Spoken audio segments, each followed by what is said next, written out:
News 12 at 6 o'clock. An update in the Idaho student murders. A judge has set a trial date. We'll have that story in just a few.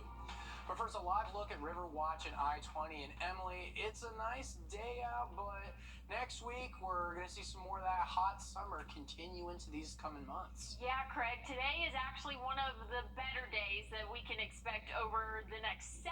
So definitely get out there and enjoy this. Seeing plenty of sunshine this afternoon. That's really not going to be an issue over the next 7 days, but a couple of showers off along the coast.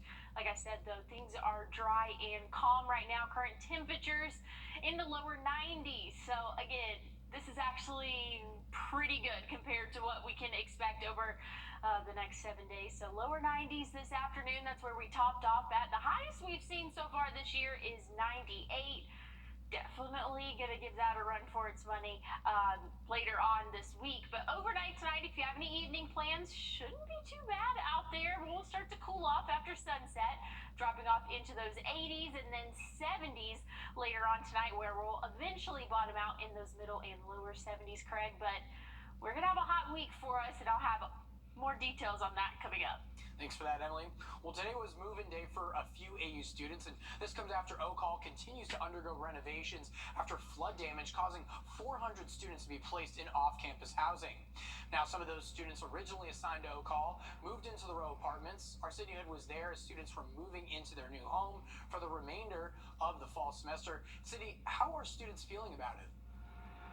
Well, Craig, it's not the typical dorm life experience these students had in mind. Those 400 students are now scattered across the area in hotels and apartments. 80 of them moved into the row today, but that didn't take away their excitement of moving to a new place, a new city, and starting this next chapter in their lives. As what's next for AU, President Brooks Keel says they are still looking at what happened and how the flooding in Oak Hall happened. Well, we're focused right now getting the students moved in, getting them settled. You know, it's been so much disruption because of this, and it's the freshmen that we're trying to get moved in. We're focused right now on trying to get these students moved in. We'll worry about all that stuff when time comes. And coming up all new tonight on News 12 at 11, we'll introduce you to some of Augusta's newest residents and hear from them. Okay, thank you for that, Sydney. Now over to the other side of South Carolina. USC Aiken held its first round of move-in for students. You can see RAs getting ready to greet and check in students, and the event school mascot got in on the fun and ready to come welcome back students. One person is dead after a car accident on Pine Log Road in Aiken. South Carolina Highway Patrol says it happened around 9:15 last night. The driver was moving down Pine Log Road about 5 miles south of Warrenville when they went off the side of the road, causing their truck to flip over. And the suspect in the brutal murders of 4 University of Idaho students appeared in court Friday for a pivotal pretrial hearing. Defense attorneys for Brian Kohberger are focusing on the DNA evidence at the center of the case. Uncuffed and in plain clothes, Brian Kohberger walked into a courtroom today. He's charged in the stabbing deaths of 4 University of Idaho students last November. The defense today questioned the validity of the DNA found in the knife sheath allegedly connecting Kohberger to the murders. They are demanding more information about that DNA from the prosecutors. They have provided full discovery for the sheet, the DNA found on the knife sheet, but not the other 3 unidentified male DNA samples. Prosecutors say they've handed over what they have. We have given defense everything that we received from the lab. They've asked for DNA workups on other people. To the extent that they don't have them, they weren't done. We can't produce something that doesn't exist. Police arrested Kohberger at his family's Pennsylvania home back in December, more than 6 weeks after the gruesome murders set off panic on the Idaho College campus. His attorneys argue he's innocent and was out driving alone at the time of the murders. Is that a strong alibi? No, it is not. Criminal defense attorney Joe Tamburino, who is not part of this case, says it's a weak argument. An alibi defense is not, I simply wasn't there at the time. It's you must provide specifically where you were, time, place. Also, if you have any witnesses. The victims' families were also inside the courtroom and say they were optimistic about the proceedings. Koberger's trial is set for October. Well, health officials around the world are tracking a highly mutated COVID-19 variant. The variant is called BA.286. The World Health Organization has labeled it a variant under monitoring. So far, only a handful of cases have been reported in 4 countries. That includes the U.S., where 1 case was discovered in Michigan. Scientists say it's still unclear how transmissible the new strain is or its severity, but the director of the CDC says the variant shouldn't be cause for alarm and that the agency is more prepared than ever to respond to changes in the virus. And a federal judge on Friday, nearly 7,500 children's beds have been recalled due to a strangulation risk. Zippity kids, convertible house bed frames, and Montessori floor beds pose a serious entrapment hazard that can lead to strangulation or death. The products were sold between February 2018 and September 2021. The Consumer Product Safety Commission advised that you dispose of the beds, as it is a federal violation to resell or donate them.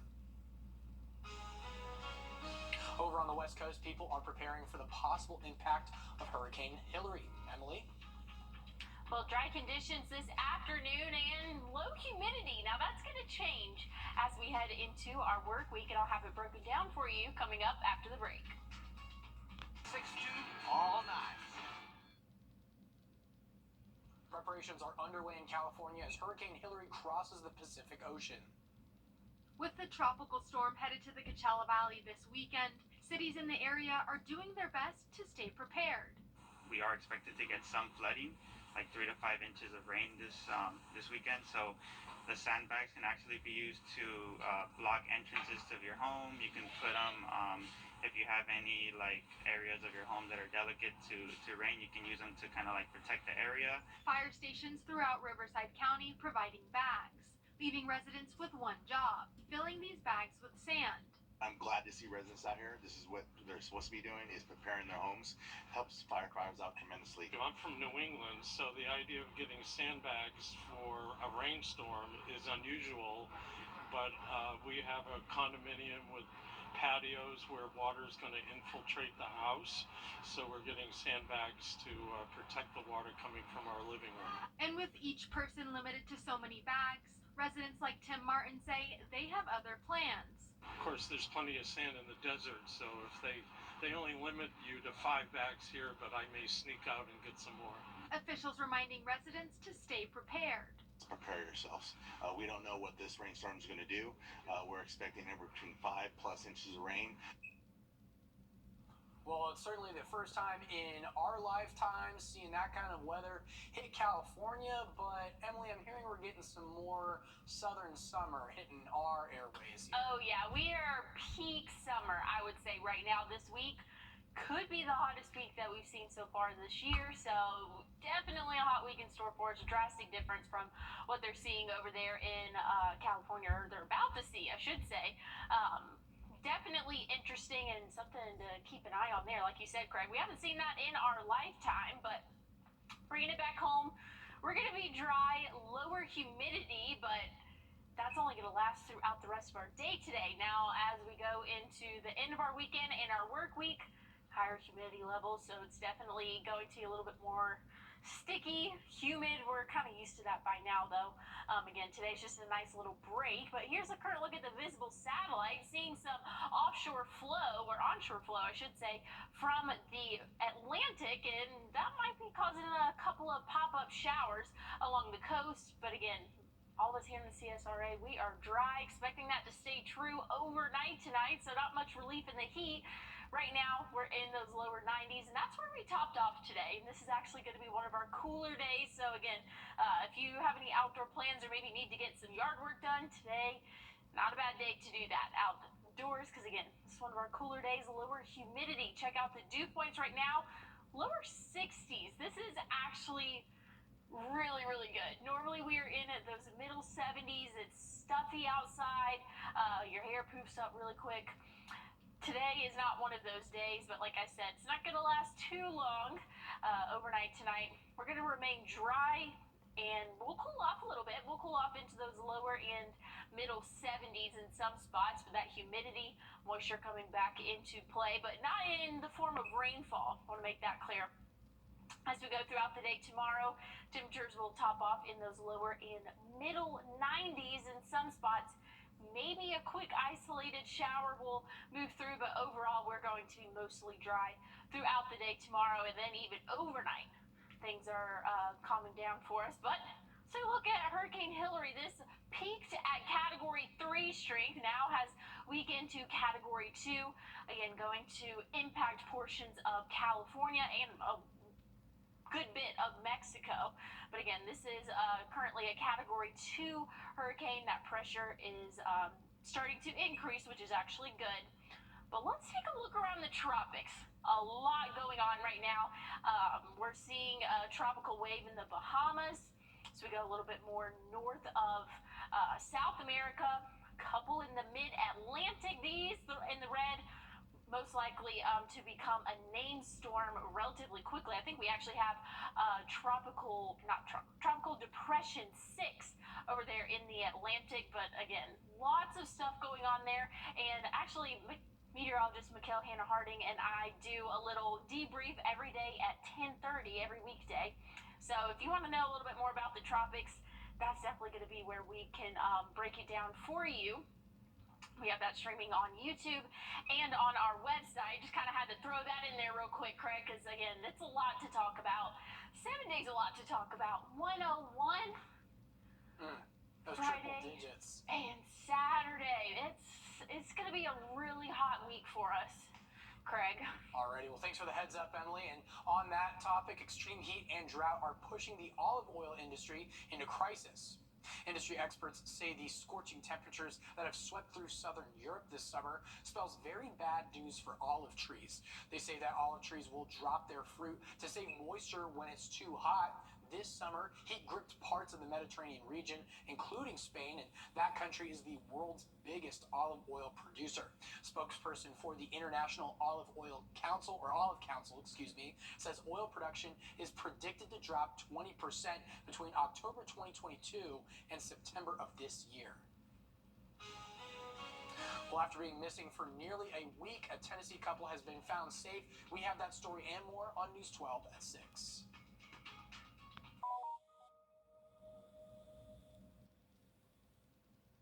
An investigation is underway after one person was killed and 6 others were injured in a mass shooting in West Philly. Gunshots were reported just after 1:30 this morning. Police arriving at the scene initially found 4 women and 1 man suffering from gunshot wounds. All the victims were taken to the hospital. Then an hour later, police found 2 additional victims suffering from gunshot wounds, and investigators say one of the victims, a 19-year-old man, died at the hospital.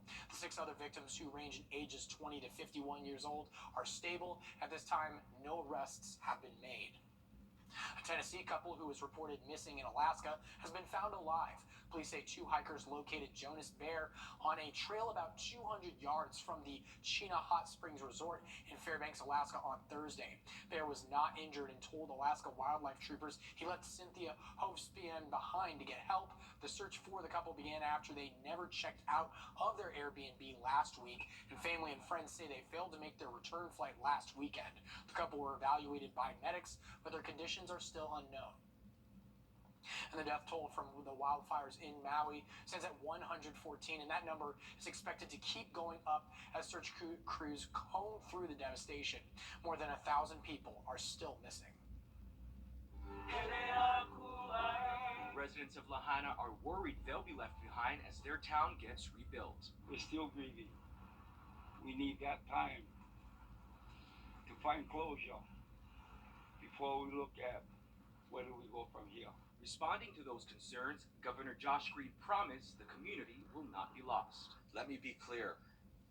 Lahaina belongs to its people, and we are committed to rebuilding and restoring it the way they want it. Hawaii's First Lady fought back tears as she remembered the historic town. For generations, Lahaina's beauty, culture, and rich history drew artists, musicians, and visitors from around the world. Tragically, it took less than a single day for us to lose Lahaina.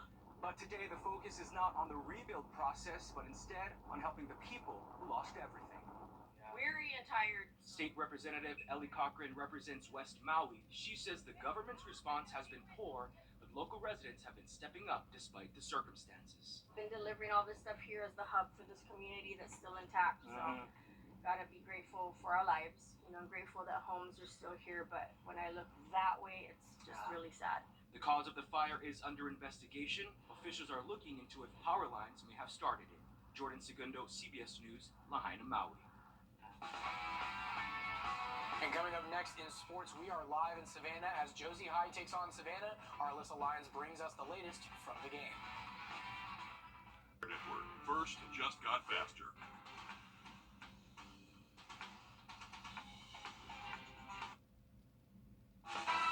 On your sideline, sports brought to you by the Hawk Law Group. Well, today is game day for Josie High School, but instead of playing here at home and on Friday, the game was pushed to today in Savannah. This comes after a shooting at Josie High School on Wednesday that sent one student to the hospital with non-life-threatening injuries. Since then, the suspect has turned themselves in, and school was canceled for the rest of the week. Our Alyssa Lyons live in Savannah, and Alyssa, the game is just getting underway. What's the atmosphere like down there for Josie? Yeah, I think the easiest way to put it is happy. Everybody has a smile on their face. They're all just very happy that they were able to get this game in, because without it, they would have to wait to September 1st to play their first game against Richmond Academy. So really trying to get that game in, and today they were able to do it because, you know, yesterday morning they weren't even sure that they were even going to play. So this is something very big to this Josie team. And this is something that also, you know, these kids have been through a gauntlet of emotions this past week. They were able to put that aside and play for one thing, the love of the game. And in the first quarter, Maurice Holmes was able to bring it all the way to the treasure chest to get that first touchdown. So they got on the board first before Savannah High School was able to respond. And then again, with 25 seconds left on the clock, Frank Davis took it to the house as well. And then Savannah responded. But this is how this game goes. They played them in the opener last year, and they won in overtime 22-16. So it's gonna be a really tight game, but everybody just really high on their feet, just saying, everybody keep your head up, because that's truly what this game today is all about, is keeping your head high and playing the game that everybody loves, Craig. Glad to hear the energy is positive down there. Thank you, Alyssa, for going down south and checking in on that coverage. Toss things over to Emily with some final weather. How's it looking? Well, definitely pretty decent conditions for a football game today. I was a little worried it's starting at 5, but actually the dew points out there making it really pleasant for this afternoon, but that's going to kind of change as we go into our work week. Check out Monday, 96. Then we're going to see 99, 98, and then we'll see 101 possible Friday and Saturday. So very, very hot week in store for us, Craig. The highest temperature we've seen so far this year is 98. Thinking that we're going to surpass that this week. Alrighty, thank you, Emily, and thank y'all for joining us here at News 12 at 6 o'clock. More news, weather, and sports coming up tonight at 11.